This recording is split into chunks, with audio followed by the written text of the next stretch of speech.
Hola amigos, sean bienvenidos a La Historia en el Habanero, donde contamos el chisme sabrosón de la historia. Les invito a que se suscriban y activen la campana de notificaciones para que sean avisados de nuestros próximos videos y también inviten a más amigos a que se unan a lavar con nosotros. Agradezco saludos y comentarios de nuestros Intelifans, especialmente a Ani Landa, al doctor César Calderón. Pues a todos muchas gracias por su preferencia. Domingo, ya te contesté, ya puedes checar en la caja de comentarios de hace 2 programas lo que me habías pedido, algunas citas bíblicas sobre el tema que tratamos hace 2 semanas. Pues bueno, es 4 de julio y esta es la segunda semana que estamos con la misma fecha. Ya la anterior habíamos hablado de Marie Curie porque pues en un día como hoy, 4 de julio, ella trascendió dejando un gran legado. Pero también este día lo sabemos muy bien prácticamente en todo el mundo porque se corresponde con la fecha de la Declaración de Independencia de uno de los imperios de nuestro tiempo, y bien vale la pena referirnos a ese momento de la historia. Pero más allá del mero enfoque narrativo, es necesario que hagamos un análisis del contexto y sobre todo de las implicaciones sociológicas que tienen que ver con la independencia de los Estados Unidos y con el desarrollo de esa nación, porque nos van a poder permitir comprender cómo es que se volvió el gran imperio que ascendió en el siglo XIX, dominó durante prácticamente todo el siglo XX y pues se resiste a decaer en el siglo XXI. Y les aseguro que vamos a tener una charla bien interesante. Así que les invito a que se queden para el episodio del día de hoy, que se llama Estados Unidos, una misión de tendencia histórica. Antes de entrar en la historia, quiero explicar a qué me refiero con una misión de tendencia histórica. Y para ello me voy a remitir a Jorge Pinedo Rivera, de la Academia Lógica, quien establece que la misión de tendencia histórica es un proceso de cambio de los grupos humanos que da lugar a nuevas necesidades, deseos, formas de comportamiento, servicios y productos. Básicamente, una misión es la razón del ser y el hacer. Viene de la palabra latina missio y a su vez de mittere, que significa enviar, por lo que una misión es el acto de ser enviado. Pero en el enfoque del servicio que Jorge Pinedo nos da, pues adquiere una dimensión filosófica trascendente, porque ese envío no es por una subordinación, sino que surge de un impulso imperativo interior, como si fuera más poderoso que una vocación, que de hecho vocación refiere a la voz interior, a un vocare, llamar, que nos impulsa. Y entonces, bueno, pues la misión puede ser un llamado tan poderoso de nuestro propio interior que nos lleva a vencer todo obstáculo con tal de cumplir esa misión. Es decir, una persona puede aprender un nuevo idioma por gusto, por necesidad de un mejor empleo o para conocer el mundo, pero en sí no es un llamado. Si lleva una dirección, su accionar, entonces sí cobra sentido y permite descubrir que un idioma puede ser la herramienta de una vocación, y esa vocación podría ser dedicarse a la traducción o a la interpretación, ser intérprete en idiomas, y de ahí a niveles más elevados de compromiso social para servir a la comunidad, de donde se puede desprender tanto una profesión, o sea, dedicarse a la traducción con un fin lucrativo, pero también a una misión que trasciende, porque se puede convertir una persona que tiene este dominio de los idiomas en un diplomático de carrera y hallar la misión de tendencia histórica como un activista por la paz mundial, usando todos sus recursos personales para cumplir su misión. Así pues, la misión de tendencia histórica pone en juego toda una serie de habilidades, conocimientos, capacidades, recursos y la vocación de servicio a la sociedad para promover un valor trascendente que termina cambiando a la humanidad. De hecho, los Estados Unidos lo hicieron con la libertad y es un cambio que no tiene retorno. Justamente eso le pasó a Estados Unidos y pues arrastró también a Francia con la Revolución Francesa y después al mundo entero por el camino del liberalismo, que hoy es un modelo filosófico para entender al Estado, las instituciones y las formas de organización social. Ahora sí, vamos a meternos brevemente en la historia para ubicar después el motivo de la reflexión. Sucede que hay 3 causas que determinan la Revolución de Independencia de Estados Unidos. La primera es que los peregrinos que llegaron a las 13 colonias británicas en América del Norte venían huyendo de los conflictos religiosos en Europa. tanto por la persecución que los católicos hacían contra los protestantes, como por la persecución que la Iglesia anglicana estaba haciendo en Inglaterra en contra de los puritanos calvinistas. Y aquí entra en juego una lectura obligada en las ciencias sociales que nos va a permitir entender el éxito de Estados Unidos. Este libro es La ética protestante y el espíritu del capitalismo de Max Weber. Es así un libro de chaleco que estudian los sociólogos, porque ahí se señala claramente el destino de los pueblos a partir de la diferente comprensión de un mismo concepto, en este caso un concepto religioso, la concepción religiosa, y después se establece a un concepto que se llama el ascetismo o la capacidad de renuncia, al que están dispuestos a renunciar fundados en una religión las personas, como la determinante del desarrollo de las sociedades. Por ejemplo, las sociedades católicas son estamentarias y verticales. El pueblo, los diáconos, los presbíteros, los obispos, los cardenales y el papado es un ascenso vertical que no tiene conexión entre sí, son inconexos. Las decisiones vienen siempre de arriba para abajo y nunca al revés. Los ministros de culto están apartados de la vida comunitaria equitativa y no existe realmente un vínculo social estrecho, en tanto que en las sociedades protestantes los ministros de culto son parte del pueblo. Tienen su familia, se dedican a un trabajo y solo ejercen el ministerio religioso para la guía espiritual de los demás, de sus iguales. De manera que un pastor protestante es uno más en una comunidad horizontal en que todos son iguales, mientras que un sacerdote católico tiene un estatus superior por encima del resto de la comunidad y no se mezclan. Pues los puritanos calvinistas tenían esa forma comunitaria de comprender el mundo y veían al trabajo como una bendición, como una forma de realización y vocación, mientras que en el universo católico se veía el trabajo como el castigo puesto por Dios por un pecado original. Por eso los países protestantes eran más industriosos y prósperos que los católicos. Así, los católicos veían la riqueza como algo malo. Primero va a pasar el camello por el ojo de una aguja antes de que un rico entre al reino de los cielos. Y entonces los católicos renunciaban a la riqueza para poder garantizar su entrada al cielo. Mientras que los protestantes veían la riqueza como la consecuencia irremediable y justa por dedicarse a la vocación, a su vocación, al vocare, al llamado que Dios les hacía. Y entonces ellos renunciaban a despilfarrar, preferían ahorrar. Y bueno, obviamente esto no es generalizado, pero mayoritariamente los protestantes aspiran a ser ricos, mientras que mayoritariamente los católicos ven mal la riqueza. Por eso tiene éxito López Obrador en alabar la pobreza, conecta socialmente muy bien.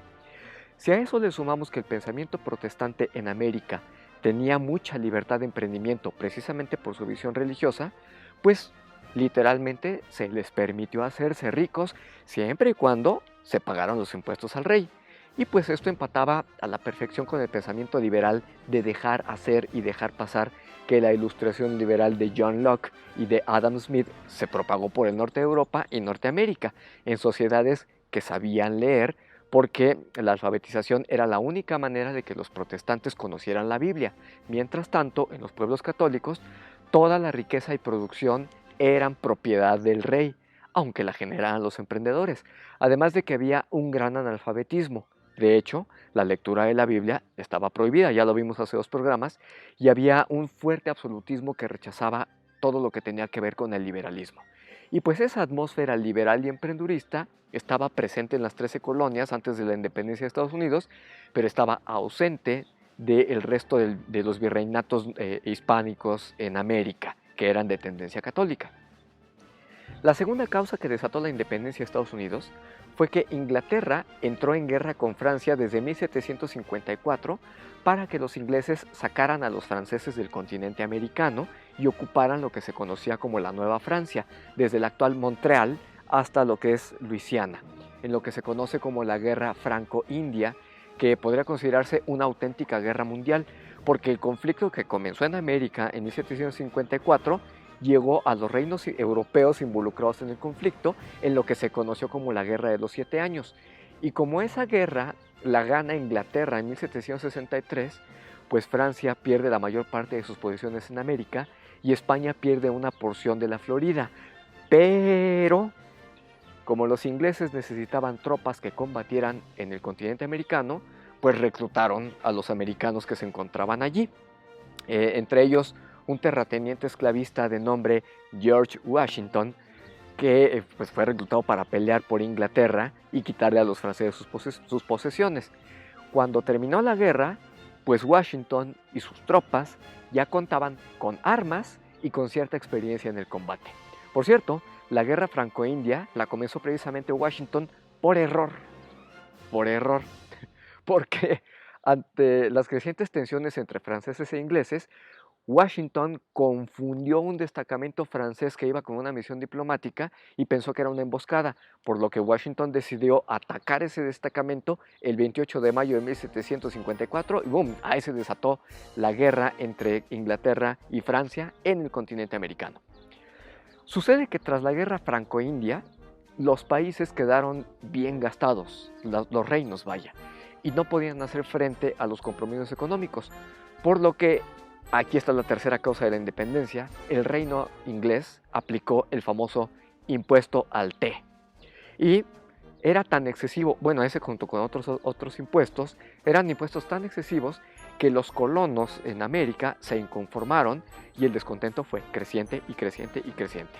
Hasta que en 1775 se dio un hecho, una revuelta social que no debería tener mayores pretensiones, pero creció y que se conoció como el motín del té, en que los colonos ocuparon los navíos con cargamentos de té que estaban llegando y arrojaron la carga que traían las cajas de té al mar, en protesta por los altos impuestos. La respuesta que tuvo el reino inglés fue la represión violenta y los colonos repelieron esa agresión también de manera violenta, pero con éxito. Y se encendió ahí, ¡pum!, la chispa revolucionaria en la que convergió el descontento social como detonante en una sociedad liberal e ilustrada que tenía figuras del pensamiento filosófico de su tiempo como Thomas Jefferson, Benjamin Franklin, John Adams, Alexander Hamilton, James Madison y John Jay, entre otros, que se dedicaron a diseñar una nación independiente, mientras que Washington y sus hombres estaban peleando con una guerra de guerrillas contra los ingleses y con el apoyo del rey de Francia, Luis XVI, que tenía al marqués de Lafayette, de nombre Gilbert Dumoutier, para sacarse la espina por la pérdida de Nueva Francia contra los ingleses, y también, por supuesto, España apoyó a los colonos rebeldes con armas y dinero a través de Luis de Unzaga, quien era el gobernador de la Luisiana española, con el objetivo de sacar a los ingleses y recuperar a la Florida. Por ello, es que el rey Luis XVI de Francia sí tenía un pensamiento liberal que compartía, y cuando estalló la Revolución Francesa, pues él estuvo de acuerdo en aceptar que hubiera acotaciones al rey.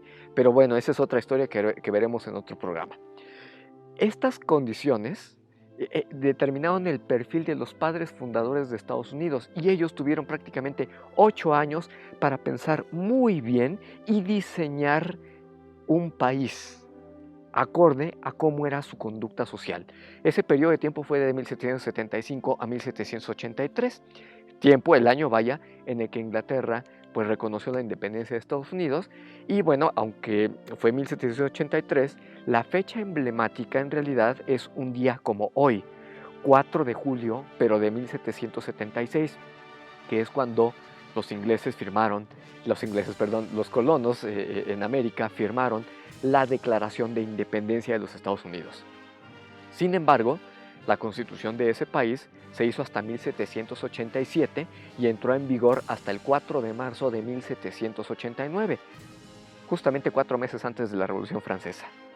En esos 8 años de planeación, pues el utópico diseño de una república federal, liberal, se materializó, y no solo en un texto constitucional, que a diferencia de la constitución no escrita de los británicos, esta sí era una constitución escrita e inequívoca que reconocía los derechos de sus habitantes y que, fiel a su condicionamiento de una sociedad horizontal protestante, creó un gobierno democrático en el que la igualdad entre los hombres sí era efectiva. Bueno, siempre y cuando no fueran los esclavos, pero entre los ciudadanos sí había una igualdad efectiva, y diseñaron un pensamiento federal en donde cada uno de los estados libres y soberanos que se unían en una gran confederación, pues conservaban su independencia, su autonomía, pero estaban unidos en un pacto federal.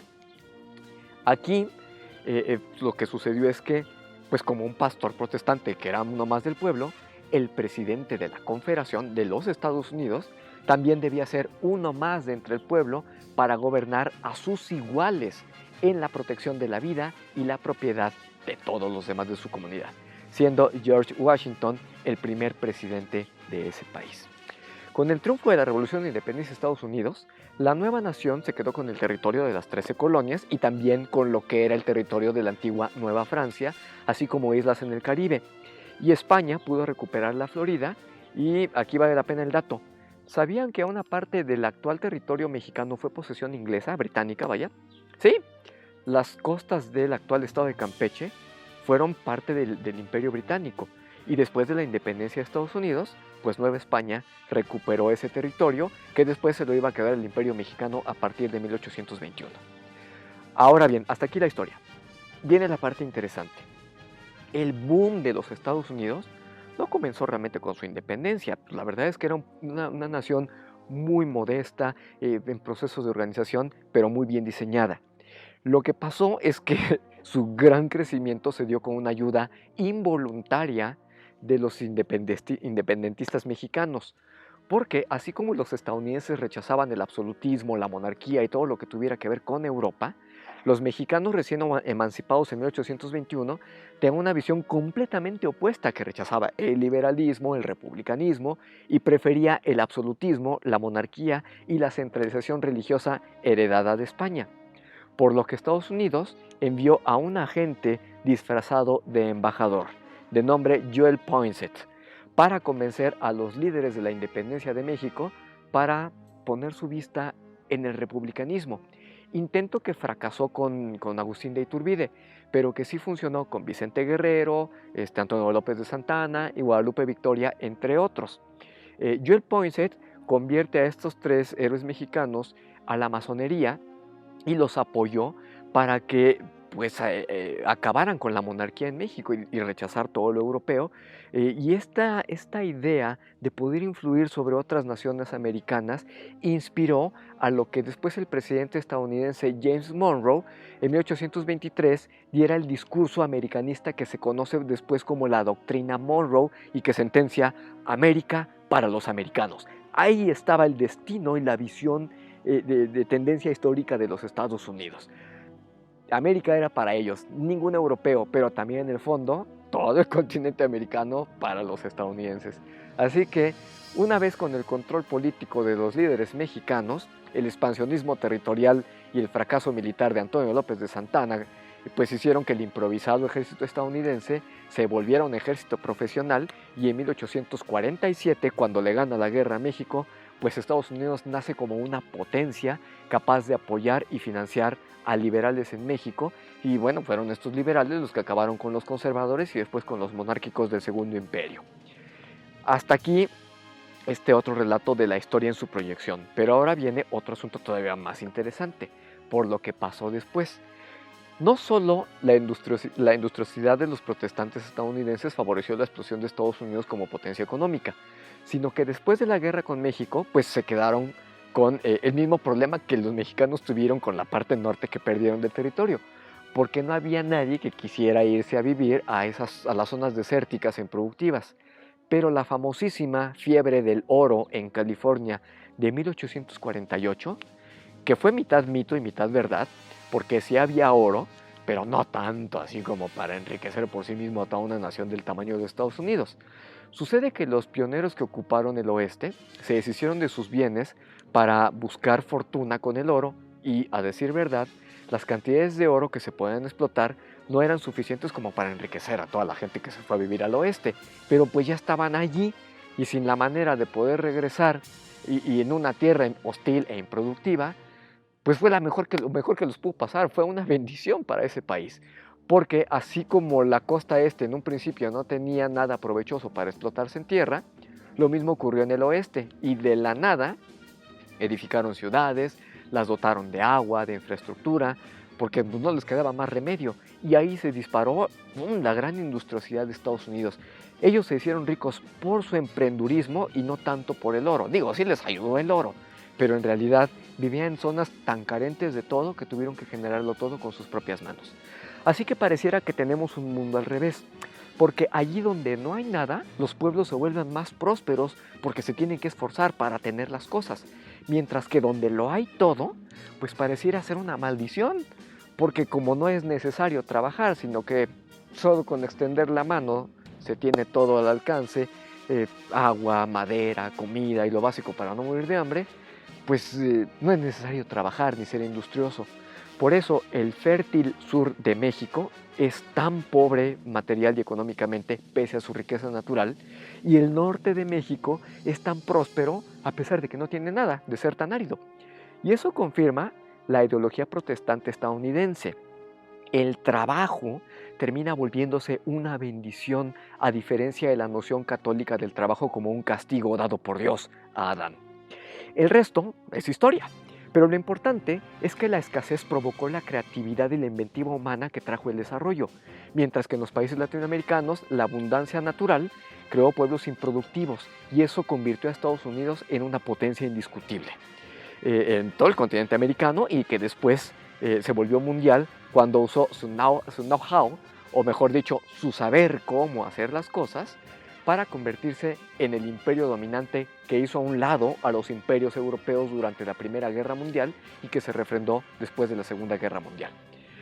Volviendo a la tendencia histórica, el exitoso experimento liberal estadounidense fue el que se exportó a Europa después de la Segunda Guerra Mundial, el llamado Plan Marshall, cuando los países del viejo continente estaban arruinados y sin los famosos medios de producción que la teoría económica liberal clásica decían, porque los europeos, sin más en las manos que escombros y lágrimas, reedificaron todo un continente en 5 años y superaron sus rezagos en menos de 50 años, solo con trabajo y con un modelo liberal totalmente a la americana, que es el prototipo de país desarrollado al que aspiran todas las naciones que se dicen democráticas en el mundo de hoy.